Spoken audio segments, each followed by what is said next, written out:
there's this old saying that the string quartet is like a bottle of wine. The first violinist is the label, the cellist is the bottle, the second violin and the viola are the actual wine. And so one could say that what draws me to chamber music is, a love of alcohol. And that's Zoe Knighton, cellist of the Melbourne-based Flinders Quartet.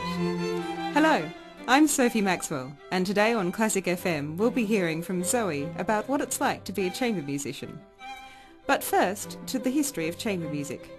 Here's Kerry Murphy, Professor of Musicology at Melbourne University, to explain the development of this intimate art form over 200 years. Well, at the turn of the 19th century it would have been mainly amateurs, but also professional musicians used to like to play in the home also just for entertainment, so you get a mixture. Beethoven's chamber music, for instance, was not really playable by amateurs.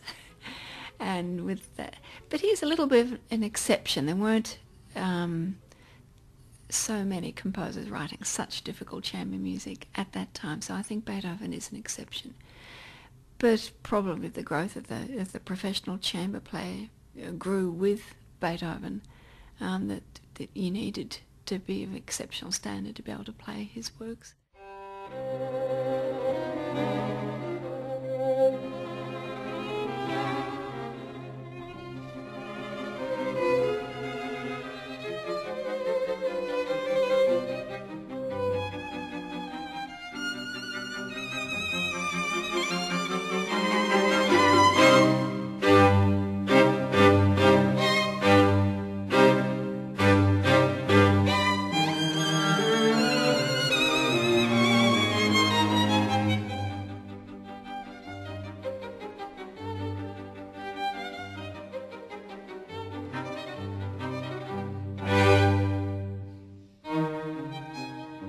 The first movement from Beethoven's String Quartet, Opus 18, No. 4, played here by the Alban Berg Quartet.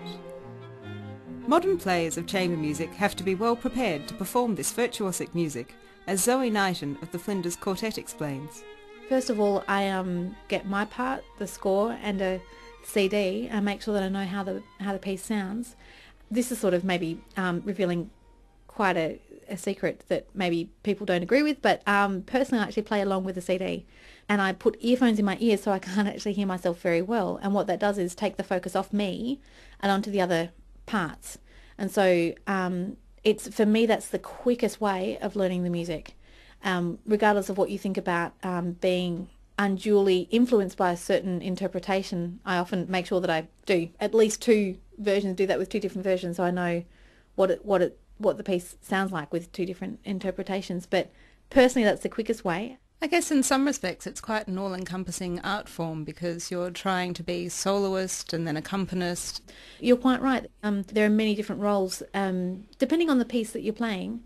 For instance, if you're playing early classical, then the first violinist is very dominant, and that's one of the trickiest things actually, is to change your headspace from an accompanying role to having a solo line at the same time as still listening to everybody else and playing chamber music. So quite a challenge in both a mental sense as well as an emotional sense in terms of mastering the music. And it's actually quite an art in having the entire score in your head so that you actually can hear not only your part and what you're doing and what you're playing, but actually sort of the fifth member of the quartet, which is the quartet as a whole, actually having that score inside your head. And we're getting much better at actually coming to the first rehearsal and actually all four of us knowing the score much better, so that we all have a much more of a collective idea. It's a little bit like building a house. I mean, the challenge is when you've got four architects coming to kind of build a house or create a piece of music, that then you get to sometimes clash with the ideas. But that's part of the fun. Mm. I imagine having only four of you in the room for extended periods of time, it can become quite intense in terms of the dynamics between you and within the group as a whole. How do you go around solving any problems that you may have as a group? Very well-timed toilet breaks. We've actually never really discussed in a group very much about how we work together. It's just sort of evolved over the time. There's always going to be a time when you feel a little bit tense and you feel like maybe your ideas aren't being... nobody ever likes your ideas and nobody likes me, and but really all four of us are very rational people, and all it takes is just a few deep breaths, and that's ridiculous. That's not the case at all. But it's what it comes down to is actually always putting the music first. That's a very important thing, and then making sure that everybody can play as well as they can. And what that means is actually looking after each other, so that when you feel like constantly when you're playing that people are going to be criticising you, then you don't play so well. So that's actually part of it, as well as a lot of encouragement, and a lot of encouraging everybody to have their own ideas and to play the way that they want to play, so that you've got four people being very free. Once you start, sort of laying into each other, then you get four musicians that are feeling very tense and very tight, and like at any moment they're going to offend somebody, and that's that's not useful at all. And I think all groups have been through that situation, and the more time we spend with each other, the better we get at actually encouraging each other to play at our best. Is there a particular way your quartet likes to rehearse? Do you have a set rehearsal schedule even? Yeah, we work out our schedules a year in advance, so we have all of our rehearsals locked in. It's the only way we can do it. Otherwise, we would always get to a certain day and, well, I can't do the morning, well, I can't do the afternoon, well, I can't do the evening, and then you don't rehearse. And also what that shows is, this is, for instance, for a particular concert, we'll say, right, okay, we've only got 12 rehearsals for this concert. We have to really be very focused and really know our stuff before we get to the first rehearsal. And so it's a good way of allocating our time and just managing our time properly. We rarely rehearse more than 4 hours at a time, and we just find that your brain gets full and you can't really cope, and we take breaks when we need to. You mentioned that you have to plan a year ahead in order to make it happen. It sounds like you have quite a few pressures on your time. Have there been any big decisions that you've had to make in order to put your chamber group first? Personally, yes. Our philosophy with our group is just that we look after everybody, and we work around everything. That's our personal philosophy, because we don't want it to get to a stage where one of us says, I can't afford to be in the quartet anymore, I don't have the time, and you guys are demanding so much, which is fair enough, but I just don't have the time to do it. For us, we work so well as a foursome that for us staying together as this foursome is really important to us, so we work around it all. And if that means having 2 less rehearsals, but working really hard on 2 other days, then that's what it means. If it means we don't like rehearsing on a Sunday, but if it means rehearsing on a Sunday, that's what it means. It must be very difficult to balance having, in some senses, a real life, a life away from classical music, and also having such an intense relationship with the other 3 members of the group. How do you go about balancing this? Got no idea. I don't know that I do. Look, at home, I used to talk about quartet a lot at home, and now I don't so much. It's I do a lot of the management of the quartet. So for me, my sacrifices have been actually not working so much, so that I can make sure that the quartet actually stays afloat and stays happening with concerts and projects and so forth. It is hard, but what else am I going to do?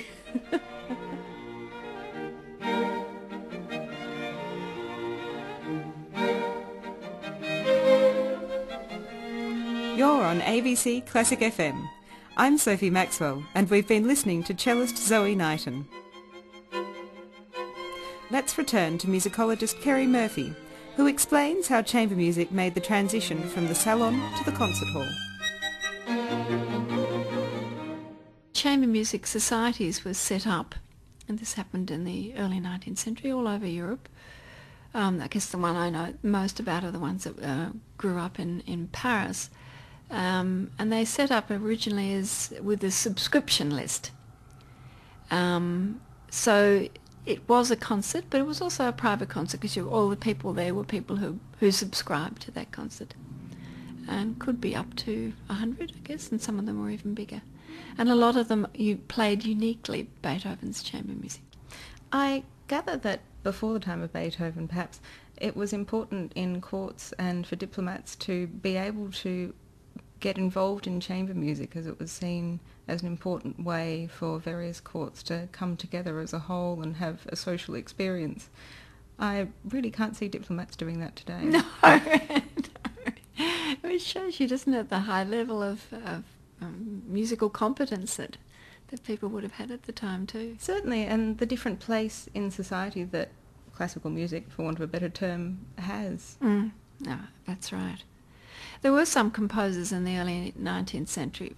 One that comes to mind is George Onslow, who were writing music for the amateur market. I mean, he wrote a huge amount of chamber music. Most of it's not really well known today, but he was actually writing it specifically for the amateur audience. It was easy enough to be played by a skilled amateur.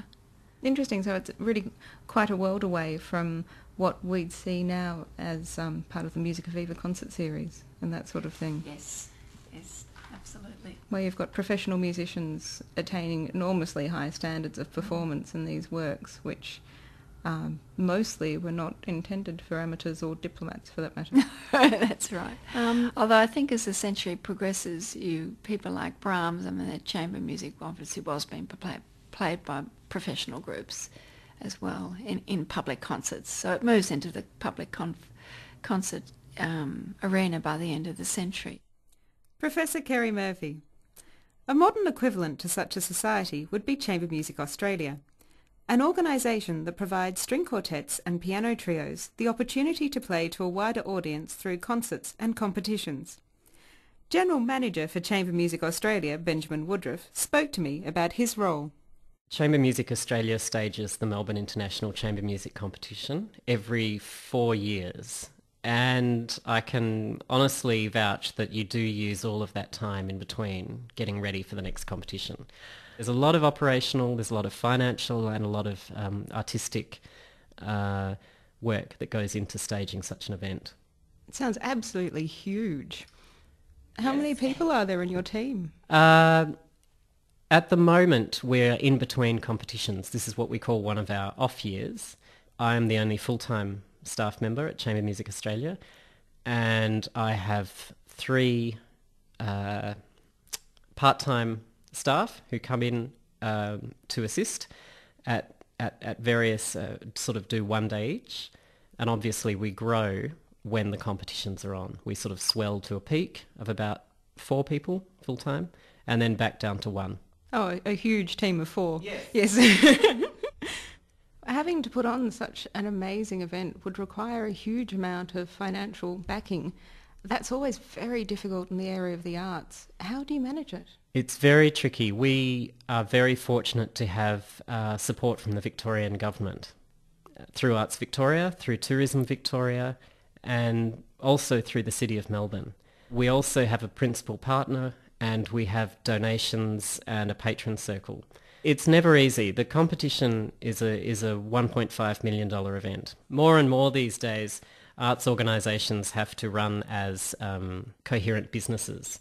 I heard some of the musicians commenting that it was just extraordinary to be able to walk into a hall and have it absolutely packed to the rafters. Why do you think it is that the chamber competition has such a draw for people? I think it's the format.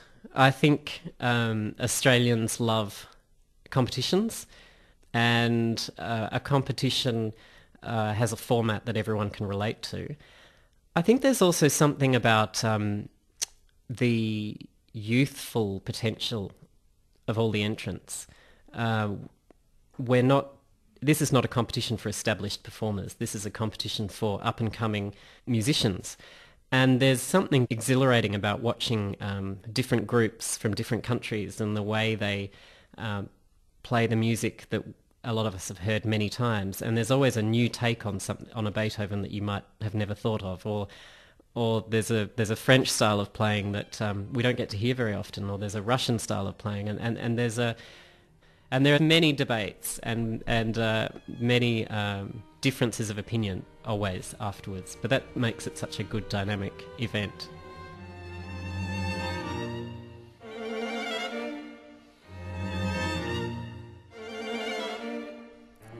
Benjamin Woodruff, General Manager for Chamber Music Australia. My thanks to Benjamin, as well as cellist Zoe Knighton and musicologist Kerry Murphy. I'm Sophie Maxwell for ABC Classic FM.